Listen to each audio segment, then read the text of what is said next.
Check it out, man. We covered some videos in regards to the prison population and them getting rid of SNY or protective custody. Now, if you're not aware of this, if you haven't seen the videos, let me clarify real quick. Now, they're getting rid of, systematically, they're getting rid of the SNY or protective custody, and they're starting to integrate random inmates amongst one another. Okay, so what they're doing is they're taking individuals that were previously separated from the inmate population, mostly due to having either bad charges or dropping out from the gangs, whatever the case may be, regardless if the individual's a child molester, regardless if the individual caught a bad charge, or regardless if they had to, drop out of the gang and they gave up information and they turned their backs home and they don't want to live that active lifestyle anymore. Regardless of why the individual's in protective custody, that's why it exists, to keep those people safe and to stop them from being accessible in regards to other inmates having access to them or being able to attack them, so on and so forth. That's what protective custody or SNY, that's a purpose that is served, right?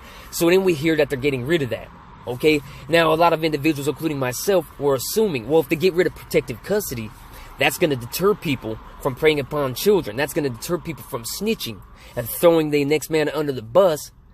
Even though you're knowingly doing crime, you're knowingly doing something that you can face repercussions for. A lot of people lie to themselves and they tell themselves, oh, well, screw it. I shouldn't have to face those repercussions. I can just rat on somebody and I'm entitled to try to escape that bullshit or that justice, homie, and have somebody else pay for my crimes or my choices. That's what a lot of rats tell themselves. They're justified in doing that.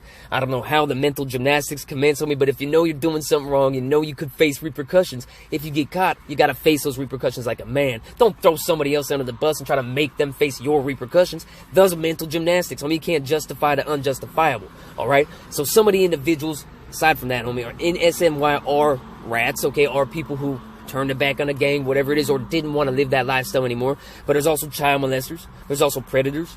You know what I mean? People that caught bad charges have terrible jackets. Not only rat charges, but worse. Predation on children, horrible rape. Shit like that. That's why SNY is supposed to exist. And in my mind, if you got rid of SNY, it would deter people from ratting or preying upon children. You know what I'm saying? But in all reality, the corruption aspect has ruined that, homie. And the corruption aspect is on the behalf of the COs, the correctional officers, our system.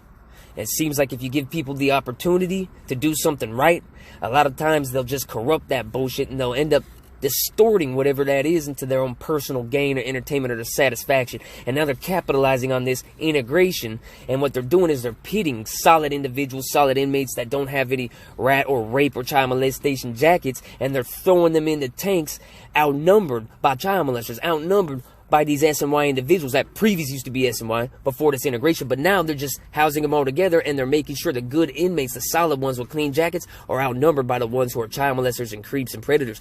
Bruh. And this is first-hand experience. This is actually coming from individuals with first-hand experience. This is not just my opinion or some rumor I heard. Now, I'm going to be covering these videos. I'm going to be following up on this shit. I got to do a couple of interviews, though. I got to get some actual statements, some irrefutable statements. I got to get an individual on camera so you can look into their eyes and see that their loved ones are behind bars trying to do their time, trying to put that behind them. And what they're doing is they're facing life and death altercations, all because of entertainment aspects, gambling. The COs want to get their rocks off. They want to bet some money on their fights, on the gladiator matches and shit. So they're pitting these solid individuals up against predators just to see what happens. They're doing it for their own impulse, and they're doing it for their own desires, homie. That's why they're doing it. It's corruption. It's the definition of unjustifiable corruption. And I owe this to the individuals in prison.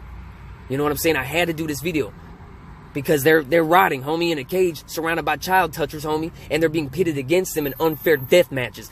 That's crazy, homie. And if you think that you're immune to prison, if you think that you're never going to be held accountable or whatever, that only individuals from the hood could go to prison, only certain types of people are going to be held accountable, well, I'm going to tell you straight up, bro, accountability's coming for everyone now, homie. That's what this channel's all about, too. You can't just demonize certain individuals and act as if poverty and gangs manifest from thin air.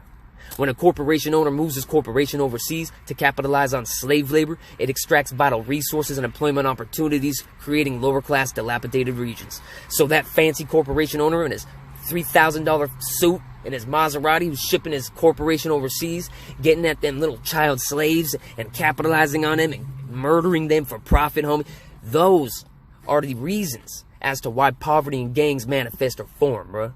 So you can keep pointing at the end result and keep trying to utilize them as a scapegoat and telling yourself, oh, I'm a good person because the way I look, or look what I have. But come on, man. The planet's not invincible. All right. It is being destroyed. People in major positions of wealth and power are not being held accountable. They're not living for the meaningful or sustainable aspects of life. And they're pawning all their world-destroying tendencies off on individuals in the hood. And now we got those individuals rotting in cages, facing these life and death altercations, surrounded by child predators, homie. All because of this corruption when it comes to this integration and getting rid of the SNY, this and that, bro. It's out of hand, dog. There's a logical, solution-based way to approach almost anything, and this is not it. This is corruption. Let me know what you think of this situation. Let me know what's cracking. If there's any way we can put our minds together, put a stop to this bullshit, we're gonna do it. But exposure's the first step, bro. Awareness. People have to be made aware, dog. Hit that notification button if you haven't already. You already know we on that Frankenstein grind 24/7, bringing reality back for the damn grave before it's too late.